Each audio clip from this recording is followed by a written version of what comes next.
Introduction. Clusters of people who acted.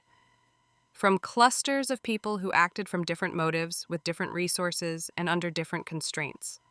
Some resisted because they rejected the regime's violence and racial ideology as morally intolerable.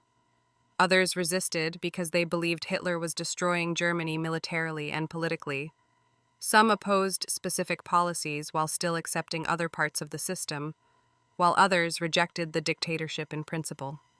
The Nazi state made sustained opposition extraordinarily difficult by combining propaganda with coercion, by criminalizing dissent, by using the Gestapo and other police forces to infiltrate social circles, and by relying on courts that punished political opposition with severe sentences or death. In wartime, the state's claims of emergency and national survival further narrowed the space for open criticism. Under such conditions, acts that might look small in a free society, passing a leaflet, refusing an oath, hiding a persecuted neighbor, keeping contact with an outlawed union, could become life-threatening. 4 strands highlight the range of internal German resistance. The student circle known as the White Rose, the military and civilian conspiracy culminating on July 20, 1944, the uneven but sometimes consequential opposition within Protestant and Catholic churches, and clandestine worker networks, including leftist circles, that tried to preserve organization, solidarity, and information under conditions of repression. Each strand exposes a different kind of courage, a different kind of limitation, and a different relationship to German society as a whole. The White Rose. The White Rose is remembered primarily because it left behind texts, leaflets, that stated, in direct moral language, that Germans bore responsibility for what their state was doing. Unlike conspiracies that depended on secrecy and inside access to power, the White Rose depended on words placed into public space. The group formed in Munich among university students and a small circle of close associates. Its best-known members included Hans Scholl and Sophie Scholl, Alexander Schmerel, Willy Graf, Christoph Probst, and the professor Kurt Huber. They were not professional politicians with a party apparatus, and they were not positioned to command troops or control ministries. Their resistance developed out of personal networks, conversations, reading, and the experience of living in a society where the state demanded ideological conformity. They chose a form of action that tried to create moral shock, printed leaflets that condemned the regime's crimes, warned of the consequences of passivity, and urged Germans to reject the dictatorship. The White Rose leaflets were written and distributed in 1942 and early 1943, during a period when the war's scale and brutality were increasingly visible and when the regime's effort to control information remained intense. The content did not offer a detailed blueprint for a post-Nazi political order. Its central claim was simpler and more radical in its own way, that the state's actions were criminal, that silence and obedience enabled those actions, and that citizens had obligations that the state could not cancel. The leaflets appealed to ideas of conscience, justice, and human dignity. They also tried to puncture the illusion of unanimous national agreement, addressing readers as individuals capable of judgment rather than as a collective body that must simply follow orders. The method mattered because it shifted responsibility back onto the reader. In a dictatorship that thrives on the belief that resistance is impossible and that everyone else is loyal, any signal that dissent exists can be disruptive. The White Rose attempted to become such a signal. Their work also shows the practical realities of dissent. Writing a leaflet is easy, producing and distributing it in a police state is not. The group needed access to a duplicating process, paper, and safe places to prepare materials. They needed routes for distribution that did not immediately expose them. They relied on personal mobility and on the anonymity created by crowded public settings. And they tried to expand their reach by sending leaflets to other cities and by encouraging further copying. These tactics were risky because they created physical evidence and predictable patterns. Once detected, a small network could be dismantled quickly. The regime's security apparatus did not need to suppress an entire movement if it could isolate and destroy the nodes where action originated. The decisive moment came in February 1943 at the University of Munich, when Hans and Sophie Scholl were caught distributing leaflets in the university building. The arrest illustrates how resistance often ended not through elaborate intelligence work, but through a single observation, a single act of intervention by a loyal employee, and then a rapid chain of investigation. In a system that encouraged denunciation and treated political dissent as treason, the threshold for reporting suspicious behavior was low, and the consequences were extreme. After their arrest, interrogations and searches quickly revealed connections to others in the circle, including evidence linking Christoph Probst and the professor Kurt Huber to the leaflet campaign. The trials and executions that followed were part of the regime's broader practice of using terror to enforce political conformity. The state did not merely punish the White Rose participants. It sought to delegitimize them and to warn the population that even nonviolent textual dissent would be treated as a mortal threat. The executions were swift. The speed of the process signaled that the state saw no reason to treat such cases as ordinary legal matters, and that it would present moral protest as a form of sabotage that deserved immediate elimination. From a strategic perspective, the White Rose did not come close to toppling the regime. From a historical perspective, it exposed a kind of resistance that dictatorships find hard to neutralize completely: the insistence that citizens remain morally accountable even when the state claims total authority. The leaflets survived the individuals. They later became part of the documentary record that complicates any simplified narrative of universal German compliance. Yet it is also important to be precise about limits. The White Rose did not mobilize a mass student revolt. It did not create a nationwide network. Its actions show that courage can exist without success, but they also show why success was unlikely. A police state that controls media, associations, and public space can prevent the formation of large-scale opposition by punishing early signals of collective organization. The White Rose demonstrates the reality of internal dissent, but it also demonstrates how isolated dissent could be when expressed without institutional shelter or access to power. The 20th July 1944 conspiracy. If the White Rose represents resistance from below in the form of moral communication, the 20th of July 1944 plot represents an attempt to overthrow the regime from within the state. It was led by military officers and supported by civilian allies, and it aimed at assassinating Hitler and initiating a coup in Berlin. The plot is often associated with the use of an emergency plan known as Operation Valkyrie. In its official form, Valkyrie was intended as a contingency for mobilizing the reserve army in case of internal unrest. The conspirators sought to adapt this plan to seize control after Hitler's death by issuing orders that would place key institutions under their authority and neutralize the SS and Nazi Party leadership.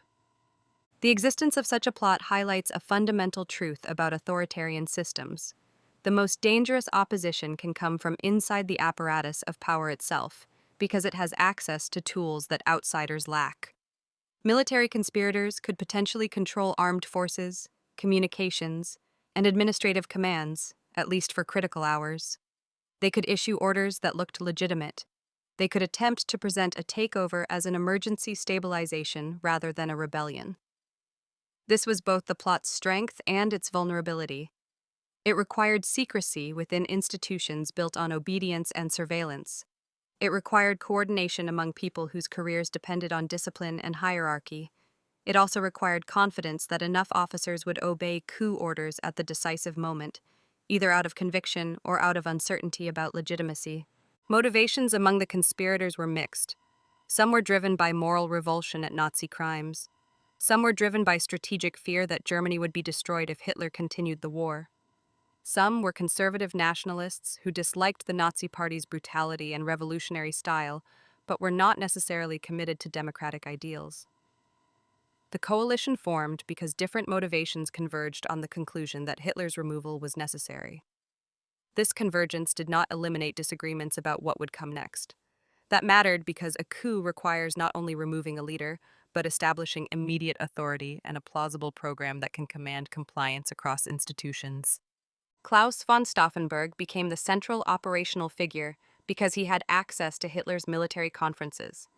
On July 20th, 1944, he brought an explosive device to a meeting at Hitler's headquarters, placed it, and left with the expectation that the explosion had killed Hitler.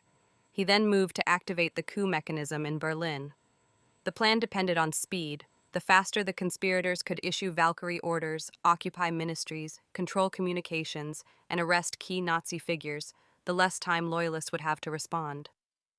It also depended on a single, brutally simple condition. Hitler had to die, or at least be believed dead long enough for the conspirators to consolidate control. Hitler survived. The reasons involved contingencies of placement, environment, and circumstance. Survival was decisive because it immediately restored the regime's center of legitimacy for many wavering officials and officers. The Nazi system was intensely personal around Hitler, and his survival allowed loyalists to claim that the conspirators were not rescuing the state, but betraying it. Once the news of survival circulated, the coup began to unravel. Some units refused to act, others hesitated. Communications became contested. The conspirators' authority, which had relied on the ambiguity created by chaos, collapsed as the truth became known. The regime's response was swift and severe. Key figures were executed almost immediately, and a broad wave of arrests followed. Show trials were staged to humiliate the accused and to dramatize the state's power. The purpose was not only retribution, but deterrence and purification. The officer corps, already under political suspicion because it contained a tradition of professional autonomy, became subject to intensified surveillance and ideological scrutiny. The repression extended beyond the plot's core. The regime sought to identify sympathizers, contacts, and anyone who had heard of the plan and failed to report it. The result was a climate of fear that tightened the dictatorship further during the final months of the war. Historically, the 20th July plot occupies an uneasy place because it is both a sign of internal opposition and a reminder of how late and limited elite resistance could be. Many Germans suffered persecution long before 1944, and the regime's mass murder had been underway for years.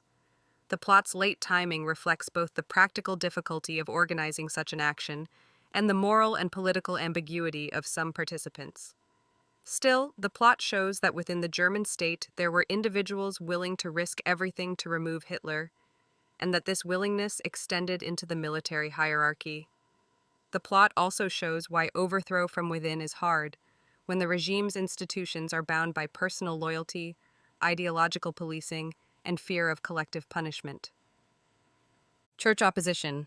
Church opposition inside Germany is often misunderstood because it was neither uniformly heroic nor uniformly compliant. The Christian churches were large social institutions with deep roots in German communities. The Nazi regime sought to shape them, pressure them, and sometimes intimidate them into silence, but it also had to consider the political costs of an open, total war on churches that could alienate millions. This produced a complicated landscape. There were clergy and believers who supported aspects of National Socialism. There were those who hoped to protect their institutions by avoiding direct confrontation. There were also those who resisted, sometimes on theological grounds, sometimes on moral grounds, and sometimes on specific policy issues, rather than as a general political program. In Protestant contexts, one central conflict was the attempt to align church life with Nazi ideology through movements that wanted a national church compatible with racial and political doctrine. Opposition to this alignment contributed to the formation of the Confessing Church, which insisted that the church's message and governance could not be subordinated to state ideology. The Barmen Declaration of 1934 is often treated as a key text in this struggle, because it rejected the idea that the church could accept another source of ultimate authority beyond its religious confession. This was not a direct call to overthrow the regime. It was, however, a boundary drawn against totalitarian control. In a system that demanded ideological unity, insisting on a separate sphere of doctrine and loyalty was itself a form of institutional resistance. The Confessing Church was not a unified political resistance movement. Many within it focused on defending church autonomy rather than confronting the regime's broader violence against Jews and other persecuted groups. That limitation has been central to historical debate. Yet even limited institutional resistance had consequences. It created friction, forced the regime to expend energy on church policy, and protected some spaces where alternative moral language could survive. It also produced individuals whose resistance deepened over time, as they concluded that defending institutional autonomy was not enough. Dietrich Bonhoeffer is the most famous example of a theologian whose opposition moved beyond institutional defense. He became involved in networks that connected to broader anti-regime circles. His life illustrates the shift from theological critique of Nazified church structures toward the belief that the regime itself was criminal and that action against it could be morally required. The significance of such figures is not that they represent all church behavior, but that they show how religious conviction could produce political dissent even when the cost was extreme. In Catholic contexts, opposition also varied. One of the most documented episodes of public church protest concerned the regime's killing of disabled and vulnerable people in what is commonly known as the euthanasia program. Bishop Clemens August von Galen of Münster publicly condemned these killings in sermons in 1941, describing them as murder and warning about the state's violation of law and morality. This protest is significant because it shows that church leaders could sometimes speak in public in ways that generated social pressure the regime could not ignore entirely. In response to such protests, the regime halted the centralized version of the program, even though killings continued in other forms. The episode reveals both the power and limits of church opposition. It could force tactical adjustments. It could increase political costs. It could not, by itself, stop the broader machinery of Nazi violence, particularly the genocide pursued with extreme secrecy and state determination. Church opposition remained uneven because the churches faced constant strategic dilemmas. Open confrontation risked arrests, the suppression of church organizations, and retaliation against clergy and congregations. Silence preserved some institutional space but risked moral compromise. Some leaders prioritized protecting their members and avoiding destruction of church structures. Others believed public witness was essential, even if it provoked repression. The result was a spectrum of behavior ranging from accommodation to defiance. As a strand of resistance, the churches mattered not because they formed a consistent anti-Nazi front, but because they represented one of the few social institutions that could sometimes articulate alternative moral claims in public, and because some individuals within them contributed to broader resistance circles or aided persecuted people. Worker networks and clandestine labor resistance. Worker resistance inside Nazi Germany has to be understood against the regime's early destruction of independent labor institutions. Trade unions were dismantled, leftist parties were outlawed, and many activists were arrested, imprisoned, or forced into silence. This meant that worker resistance rarely took the form of open strikes or large demonstrations after 1933, because such actions were quickly crushed and could lead to mass arrests. Instead, resistance persisted through clandestine networks, small circles of trust, and the difficult work of maintaining organization under constant surveillance. These networks included communist and social democratic circles and other leftist groups, but they also included people whose resistance was less ideological and more rooted in solidarity, workplace grievances, or moral rejection of the regime's brutality. Their actions could include distributing illegal information, maintaining contact between activists, helping families of arrested comrades, assisting forced laborers or prisoners when possible, and sometimes engaging in sabotage or disruption. The existence of forced labor on a massive scale during the war created additional context for solidarity and contact, but it also increased danger, because any effort to help foreign workers or prisoners could be treated as subversion. Clandestine labor resistance depended on secrecy, which created a paradox. Secrecy protected individuals and cells, but it also limited growth and coordination. The more people involved, the more vulnerable the network became to infiltration and denunciation. The Gestapo's methods, combined with the regime's reliance on informants and the social dynamics of fear, meant that many networks were eventually broken. Arrests often produced chain reactions because torture, interrogation, and the threat of death could force disclosures, and because the state could use seized documents or addresses to map connections. Despite these constraints, worker networks mattered because they preserved an alternative political identity in a society where the regime claimed to represent the entire nation and to have eliminated class conflict. Underground circles kept alive the idea that the dictatorship was not legitimate. They created channels for information that did not come from Nazi propaganda. They maintained mutual aid and solidarity that helped people survive imprisonment and persecution. In some cases, they built contacts that crossed national lines, especially where forced labor and prisoners of war created proximity in factories and cities. This kind of resistance did not produce a decisive nationwide uprising, It did, however, provide continuous opposition that the state never fully extinguished, and it shows that even after the formal labor movement was crushed, social and political resistance could persist in fragments. Worker resistance also challenges simplistic moral narratives because it forces attention to everyday risk and incremental action. It was often less dramatic than an assassination attempt and less symbolically clean than a martyr's leaflet. It involved compromise, concealment, and survival. Its participants could be arrested for possessing a pamphlet, for speaking critically at work, for keeping contact with the wrong person, or for helping someone targeted by the state. In a total surveillance environment, the line between mere dissent and actionable resistance could be thin, and the state deliberately blurred that line to criminalize as much opposition as possible. The relationship between worker networks and other resistance strands was limited. Some connections existed, but broad coordination was rare. Ideological differences mattered, as did mutual suspicion between conservatives and leftists, and as did the fact that each strand operated under different constraints and social worlds. A student circle in Munich, an officer network in Berlin, a parish community under church leadership, and a clandestine worker cell in an industrial city might all oppose the regime, but they did not automatically trust one another or share methods. The dictatorship benefited from this fragmentation. It meant that even when people resisted, they did so in ways that were easier to isolate and destroy. Conclusion. Resistance inside Germany took multiple forms because German society itself was diverse and because the regime's repression shaped what was possible. The White Rose demonstrates resistance as moral communication aimed at awakening conscience and undermining the dictatorship's claim to total consensus.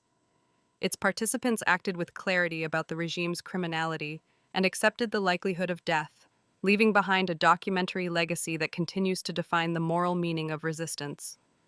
The 20th of July, 1944 conspiracy demonstrates resistance as an attempt to seize state power from within, relying on access to command structures and on the hope that removing Hitler could create a pathway to ending the war and changing the regime. Its failure shows how contingency, loyalty, and control of communications can determine the fate of a coup in an authoritarian state, and its aftermath shows how quickly a dictatorship can intensify terror after a threat from inside its own institutions. Church opposition demonstrates resistance as an uneven institutional struggle, sometimes limited to defending autonomy, sometimes expanding into public protest against particular policies, and sometimes producing individuals who joined broader resistance circles. It reveals both the potential influence of large social institutions and their moral ambiguities under pressure. Worker networks demonstrate resistance as clandestine persistence. The difficult, risky maintenance of solidarity, information, and organization after the formal labor movement was crushed, and the continuation of opposition through small circles that rarely had the capacity to scale into mass revolt. Taken together, these strands do not support a comforting story that Germany contained a large hidden anti-Nazi majority. They also do not support the cynical claim that no one resisted. The historical reality is harder. Some resisted for different reasons, in different ways, often too few and too fragmented to stop the regime, but enough to show that the dictatorship never fully conquered conscience or eliminated dissent. The cost of resistance was extreme, and the state designed its terror precisely to make resistance appear futile. The people who acted did so knowing that failure was likely. Their actions, whether leaflets, sermons, clandestine contacts, or coup planning, remain central not because they succeeded in ending the regime, but because they document the presence of moral and political choice under conditions where the state tried to erase the very idea of choice.